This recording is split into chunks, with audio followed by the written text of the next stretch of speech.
Your Excellency, President Bola Ahmed Tinubu, GCFR, President and Commander-in-Chief of the Armed Forces of the Federal Republic of Nigeria, ably represented by His Excellency, Distinguished Senator Kashim Shettima, GCON, the Vice President, Federal Republic of Nigeria. The Right Honorable Speaker, Federal House of Representatives, Right Honorable Tajuddin Abbas, the National Chairman of our great party, the largest party in Black and White Africa, Professor Natawa Iwada, the Deputy Speaker, Federal House of Representatives, the Deputy Senate President, Nigerian Senate, Distinguished Senator Jibrin Barau, and the Deputy Speaker, House of Representatives, Right Honorable Ben Carlo. Your Excellencies, my brother governors of the various progressive states in Nigeria,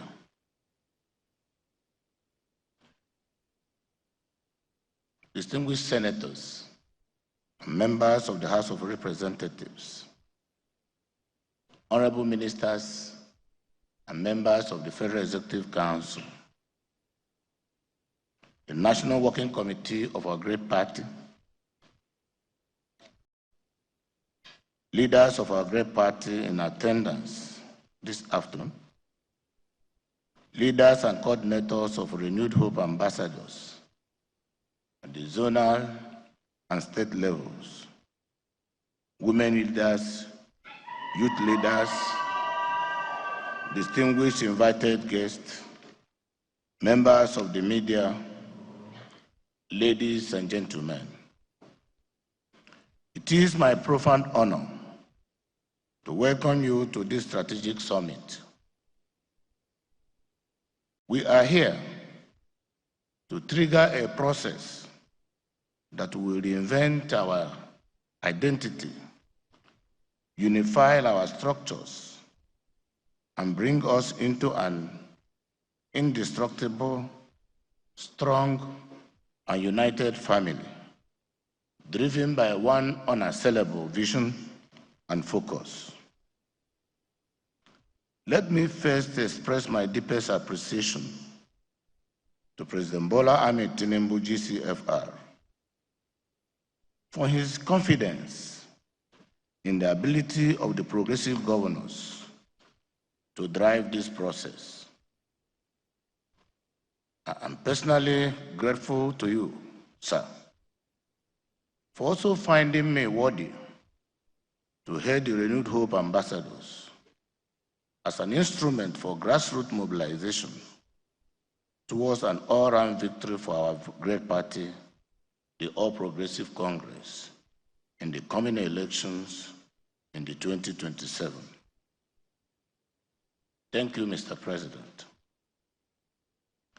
I also appreciate His Excellency, the ever-supportive Vice President of Nigeria, Senator Kashim Shettima, GCON, for his unflinching commitment to the success of the administration. To our energetic and highly cerebral National Chairman, we are grateful for your continuous cooperation in synergizing with our governors for the progress of this administration and the growth of our great party.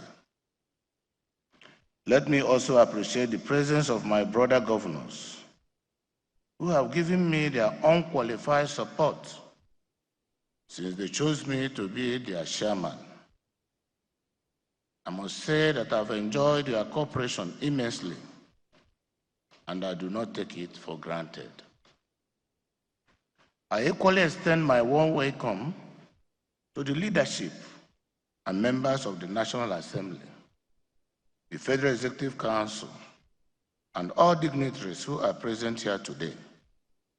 I must say that anyone privileged to be here has something tangible to contribute to this strategic summit. We are all here because of the value we can and should add to the renewed hope vision of our beloved president. Your presence is truly and immensely appreciated. We've gathered here today with a singular motive: to bridge the gap between the profound transformative work the administration of President Bola Ahmed Tinubu, GCFR, has done and is still doing for Nigeria, and the lived reality of millions of Nigerians who have not yet felt its full impact. We've not come for a rally or a celebration. This is a working session for those entrusted with the responsibility of translating policy into public awareness and reform into relief.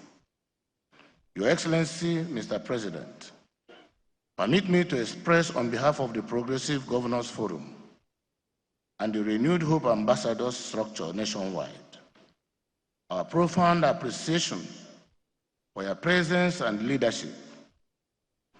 Your decision to host this summit here at the State House Conference Hall elevates this engagement from a political meeting to a national strategic convergence. It signals seriousness, it signals direction, it signals continuity between federal reform and subnational mobilization. This summit is historic, not because of who is seated in this hall, though the presence of leadership across all tiers of our party and government is remarkable, but because of what we are determined to institutionalize. Today we chose structure over improvisation. We chose discipline over fragmentation and philosophy over expediency. Above all, we chose Nigeria's long-term stability over short-term applause. Nigeria at a defining democratic moment. Nigeria is at a defining democratic phase. Across the globe, democratic systems are being tested by economic shocks, digital misinformation, geopolitical uncertainty, and rising citizen expectations. Nigeria is not insulated from these pressures. The Nigerian situation is more layered. Mr. President is simultaneously reforming our macroeconomic architecture, reforming our physical systems, rebuilding public infrastructure, strengthening our security apparatus, expanding digital inclusion, and managing democratic competition. In such a season, clarity becomes national security. Citizens today are more informed, but not always more accurately informed. Social media amplifies speed, but not necessarily context. Reform by its context and nature creates discomfort before it creates stability. The central democratic challenge before us is this: how do we ensure that the structural reform being undertaken by our government is understood, defended, internalized, and translated into citizens' trust at the grassroots? Because policy success without citizen understanding creates perception gaps, and perception gaps weaken democratic legitimacy. That is why we are here. Your Excellency, Mr. President, history often judges leaders more kindly than their contemporaries do. The decisions that secure long-term national stability are rarely the ones that generate immediate applause When Mr. President assumed office on May 29, 2023, he inherited an economy that is in distress. We all know this. Even our opponents know this. The signs were everywhere. Depleted foreign reserves, runaway inflation, crippled oil production, and a subsidy regime that was bleeding the treasury dry while enriching few. Previous administrations had postponed the day of reckoning until it could no longer be postponed, else the nation would have collapsed. Mr. President did what needed to be done. Mr. President front-loaded the reforms in the nation's interest. And for us in the ruling party, the benefits of these reforms have thankfully kicked in just as we approach the end of the political cycle. Some might say this was too great a risk, but it has paid off, and the enemies of Nigeria are not happy. It is therefore not only our partisan duty, but our patriotic obligation to propagate these results to every man, woman, and youth until every Nigerian, including our opponents, acknowledges the good work of our great party and that of our beloved president. I am happy that we have even more zeal than those on the other side. That is what it should be. And we must not extinguish the flame. Fortunately, the facts are on our side. We just need a bit of storytelling to get our message across in the midst of all the malicious noise. Mr. President, distinguished leaders, facts are stubborn. In May 2023, our foreign reserve stood at $32 billion in gross terms. But as of February 5th, 2026, they stand at $49 billion, an 8-year high, representing a 53% increase. When Mr. President assumed office, the net usable reserves were approximately $3 billion. Today, they stand firmly in the high 30s. The foreign exchange premium, which once hovered above 30%, is now under 2%. Some people dismiss these wins when they happen under this administration. But the same people celebrate similar or weaker results in other developing economies. However, we must rouse consciousness, and we must do so clearly, patiently, but boldly. In May 2023, headline inflation was 22.4% and rising. Food inflation was 24.6% and accelerating.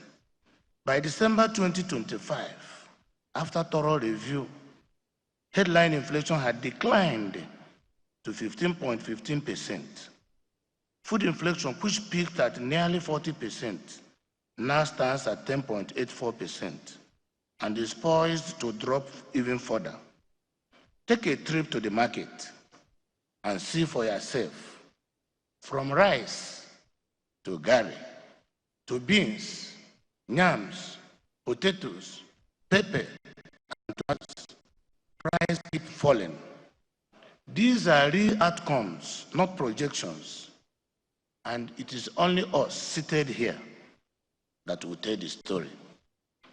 In May 2023, Nigeria was producing roughly 1 million barrels of crude oil per day. Today, our output averages 1.5 million barrels per day, with recent peaks reaching 1.6 million when condensate are included. Our OPEC quota remains 1.5 million barrels per day. While we have not yet consistently met it, we have moved from chronic underproduction to the threshold of compliance. Again, in May 2023, Nigeria imported virtually every drop of refined petrol at a cost of approximately $20 billion annually. All our 4 refineries were shut down. Today, the Dangote refinery, with a capacity of 650,000 barrels a day, is operational. And the sector now has the confidence of investors, with several other large refineries under construction and rehabilitation. Our import dependency has been drastically reduced. This is energy security.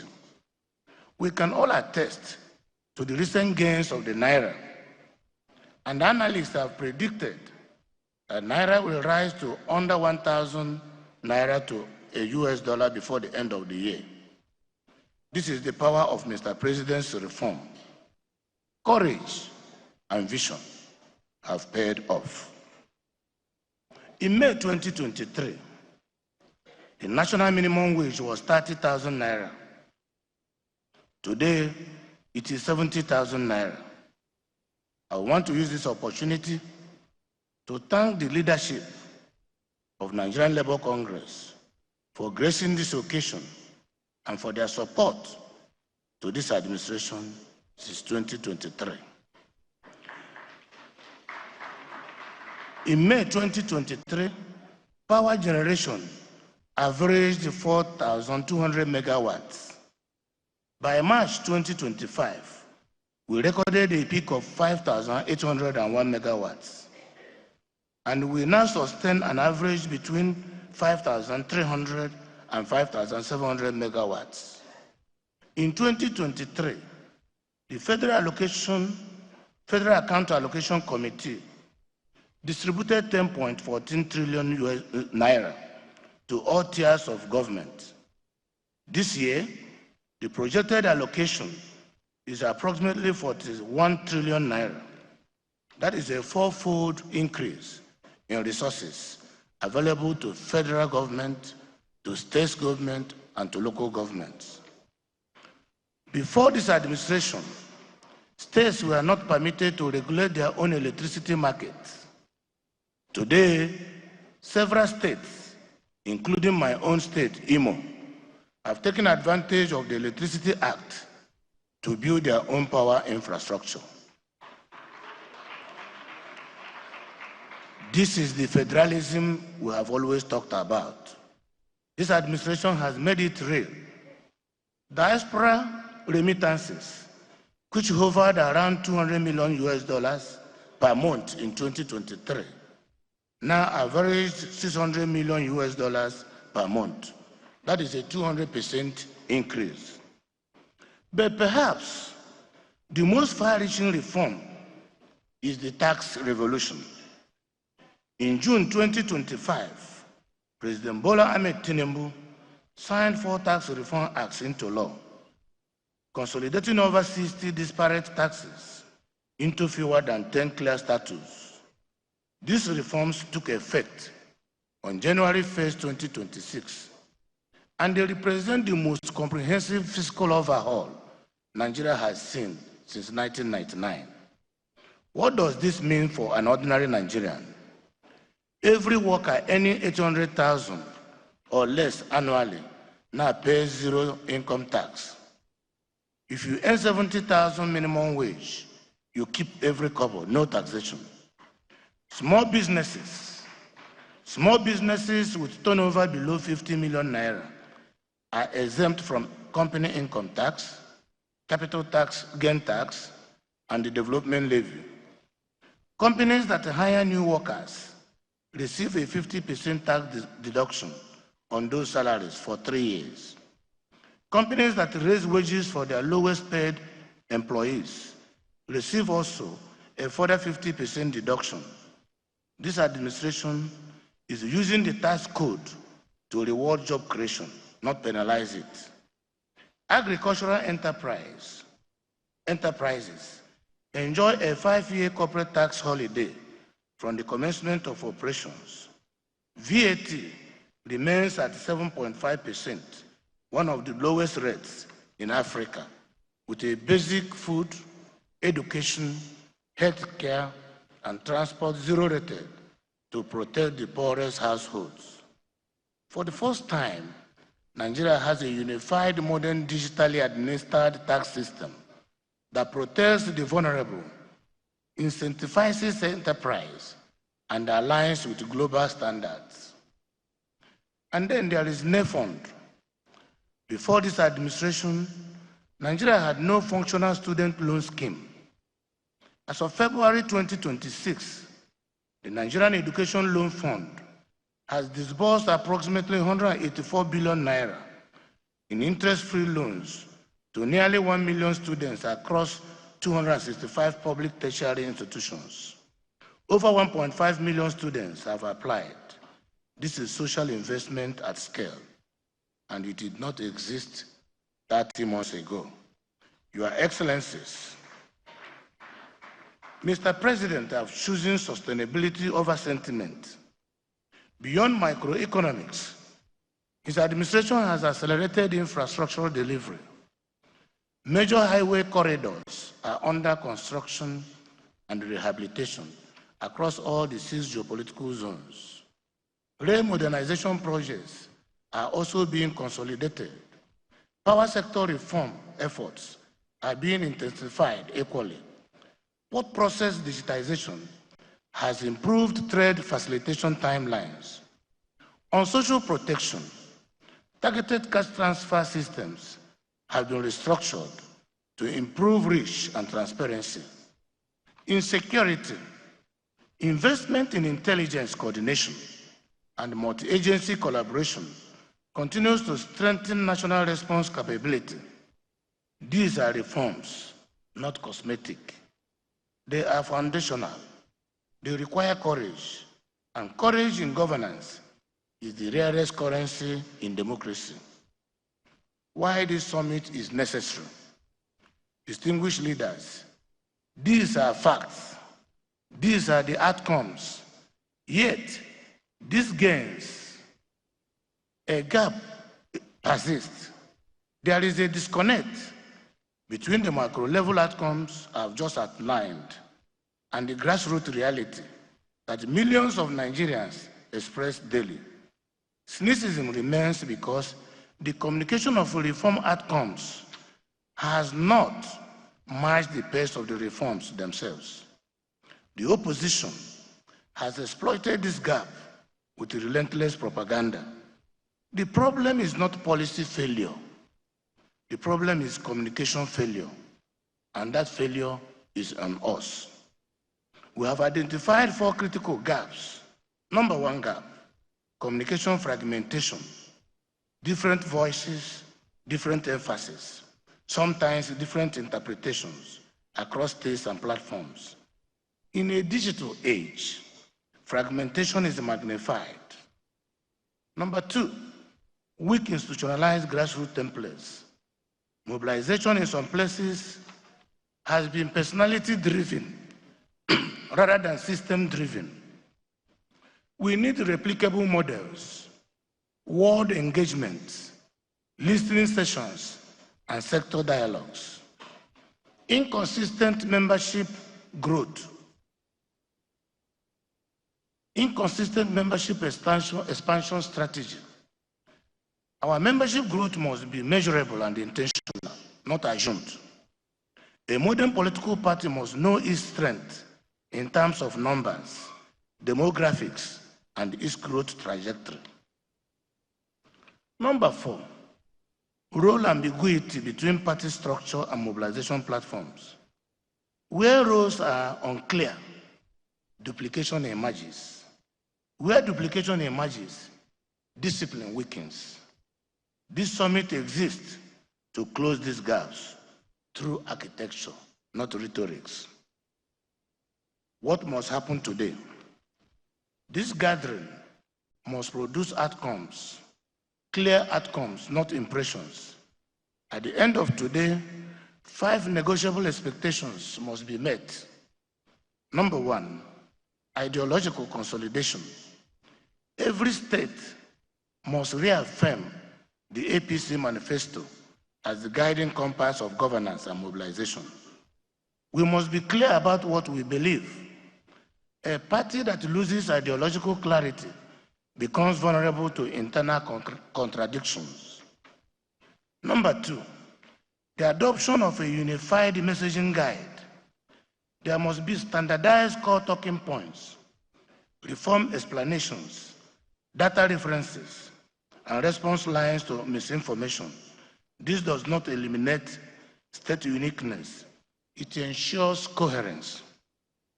Number three, institutionalization of grassroots engagement templates. Every state must adopt structured formats for ward, town halls, community listening stations, youth policy dialogues, women empowerment engagements, and sector-specific stakeholder briefings. Mobilization must move from ad hoc enthusiasm to predictable programming.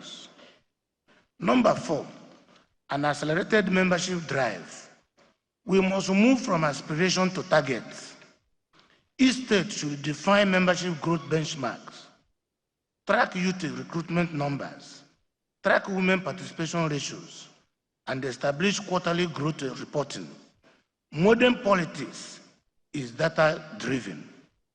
Political rallies alone does not guarantee electoral victories.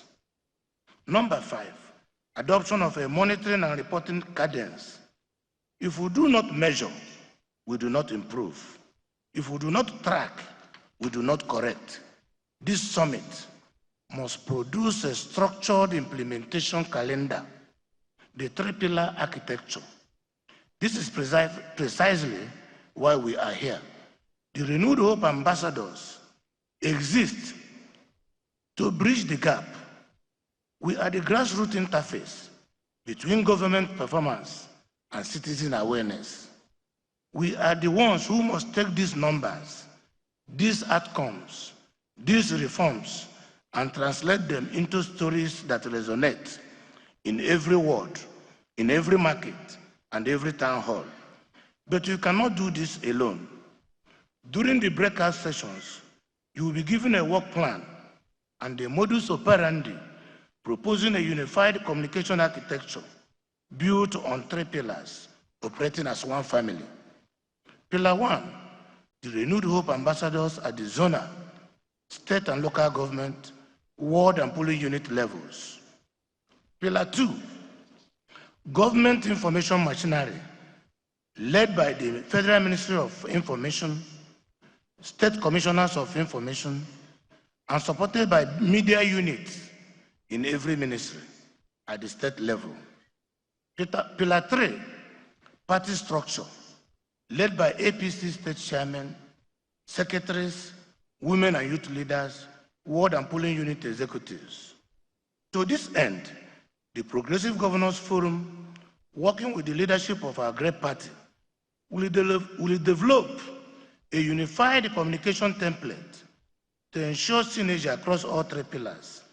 This template will provide the data, the talking points, and the visual aids needed to make the case for renewed hope in every corner of Nigeria. Now, as we speak of unified messaging, I must address an encouraging development. The APC family, through the Renewed Hope ambassadors, acknowledges the remarkable enthusiasm among many Nigerians in support of Mr. President's re-election bid. This enthusiasm has led to the spontaneous formation of many and diverse support groups across the nation. This groundswell of organic support is both encouraging and energizing. It demonstrates that Nigerians recognize and appreciate the transformative work of this administration.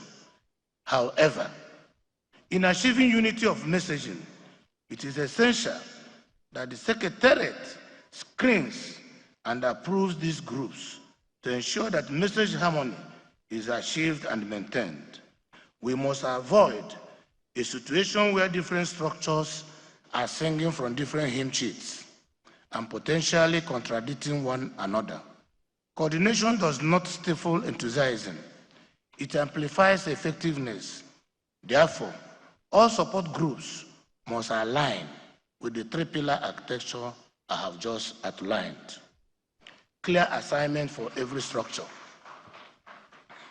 Institutional clarity prevents conflict. Each pillar has a distinct responsibility, and you must be clear about roles. The APC leadership must protect ideological coherence, maintain discipline of message, provide strategic mobilization direction, and ensure internal alignment across organs. Without ideological discipline, electoral strength becomes fragile. We, as progressive governors, must deliver measurable governance outcomes, align state policies with national reform direction, support mobilization logistics, and ensure that commissioners and communication teams operate within unified messaging frameworks. Governance must reinforce party philosophy. State party executives, chairmen, secretaries, women leaders, youth leaders, you are the custodians of structure. You must own membership expansion, institutionalize world-level activity, avoid the parallel power centers, and collaborate, not compete, with mobilization platforms. The renewed hope ambassadors are amplifiers. They are not alternatives. They exist to energize citizen engagement, not to bureaucratize political work. Their mandate is engagement, amplification, storytelling, and community activation, always in alignment with party structures. Commissioners for information at the state level, you are the custodians of narrative discipline. Your responsibilities include ensuring factual accuracy, coordinating state messaging with national reform direction, rapid response to misinformation, and translating policy into relatable language. In today's Nigeria, information management is governance management. The operational mechanics. Here is how this will work operationally. State information commissioners will work directly with renewed hope ambassadors at the state and local government levels. There will be regular world-level briefings involving party officials and renewed hope coordinators. The information flow will be two ways. Grassroots feedback must reach the center so that we know what is working and what is not, state by state according to peculiarities. Social media deployment is non-negotiable. We will establish WhatsApp broadcast networks at the world level, local government level, and state levels. We will produce short-term video content in local languages using the then versus now format to show the contrast graphically. We will run coordinated weekly social media campaigns. We will provide digital skills training for world-level officials, and we will establish a rapid response unit at the headquarters to counter misinformation in real time. Timelines and accountabilities. Intentions do not build institutions. Timelines do. If this summit is to rise above symbolism, then our commitments must be time-bound, measurable, and reviewable.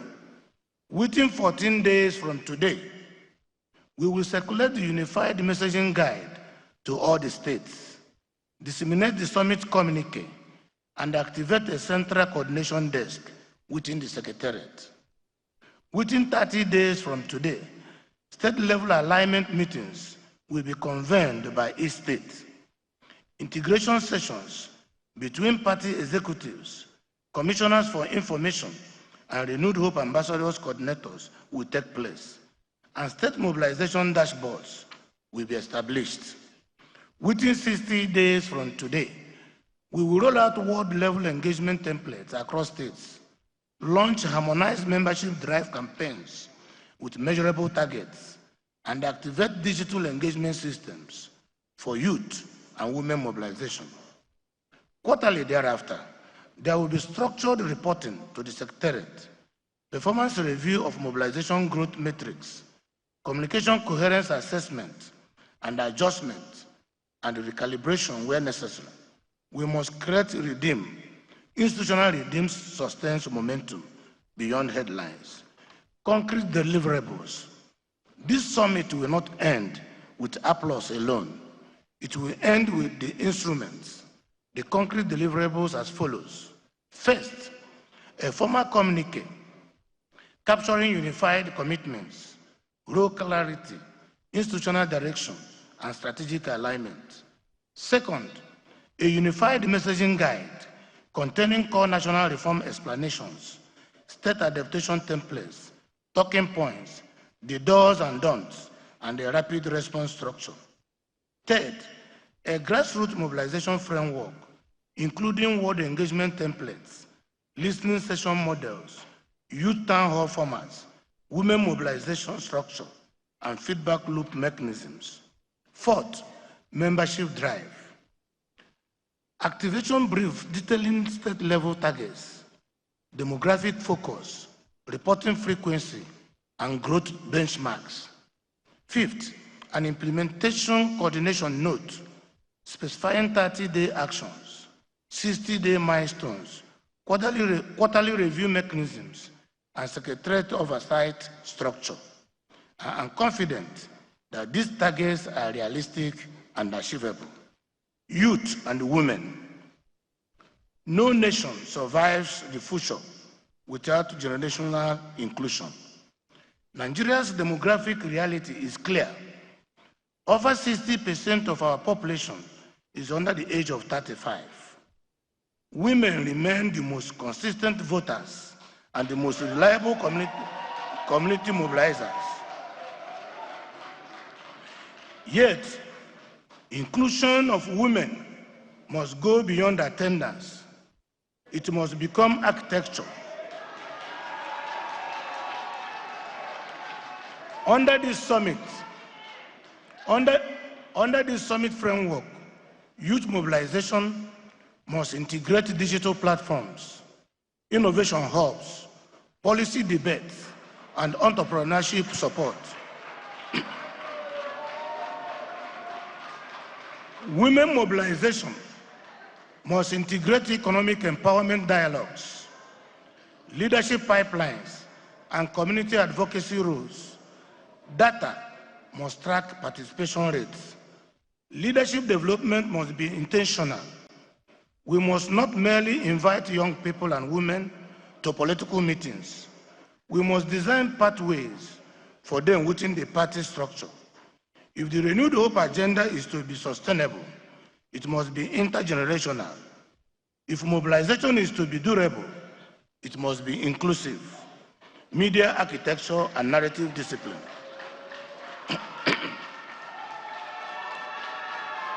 In a digitally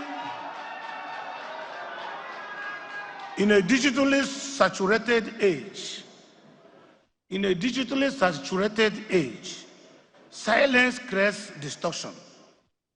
We must therefore institutionalize a unified communication architecture. This includes a shared content pipeline across the states, standardized reform explainer briefs, coordinated media appearances, verified data repositories accessible to state communication teams, and rapid response units for misinformation management. Narrative discipline does not mean uniformity of tone. It means coherence of substance. When the federal government undertakes reform, states must echo clarity. When states deliver projects, the party must amplify results. When misinformation emerges, the response must be factual and immediate. Governance communication is no longer peripheral. It is central to democratic consolidation. The national interest above all. This summit is all about ambitions and institutional continuity. The Nigerian people deserve stability. They deserve reforms that works. They deserve a party that speaks with clarity. They deserve leadership that thinks beyond the next election cycle. As progressive governors, we recommit ourselves to strengthening national cohesion, supporting federal reforms, ably led by President Bola Ahmed Tinubu, GCFR, deepening subnational productivity, and institutionalizing message discipline. Reaffirmation of confidence in Mr. President. Mr. President, permit me to reaffirm the unwavering support of progressive governors for your reform direction. We understand that transformation requires patience. We understand that restructuring requires courage. We understand that stability requires discipline. Your administration has chosen long-term national interests over short-term applause. History will record that. We at the subnational level stand as partners, not spectators. We stand ready to align policy, mobilization, and communication with your national direction. In conclusion, when we leave this hall today, let it not be said that we merely attended a summit. Let it be said that we institutionalized a framework. Let it be said that we strengthened ideological clarity. Let it be said that we disciplined our mobilization. Let it be said that we chose structure over improvisation. From this moment forward, we operate as one party, one message, one mobilization framework, anchored on the APC manifesto, strengthened by renewed hope governance, activated at the grassroots, and measured in outcomes. The work begins now. From this hall, we go forth with clarity of purpose and unity of action. May our discipline secure our unity. May our unity secure our strength. May our strength secure Nigeria's stability. And may we record a resounding victory for all APC candidates in the 2027 elections, beginning with the re-election of President Bola Ahmed Tinubu, GCFR. God bless our president. God bless the All Progressive Congress. God bless the Federal Republic of Nigeria. Thank you all, and may God bless all of us. Thank you.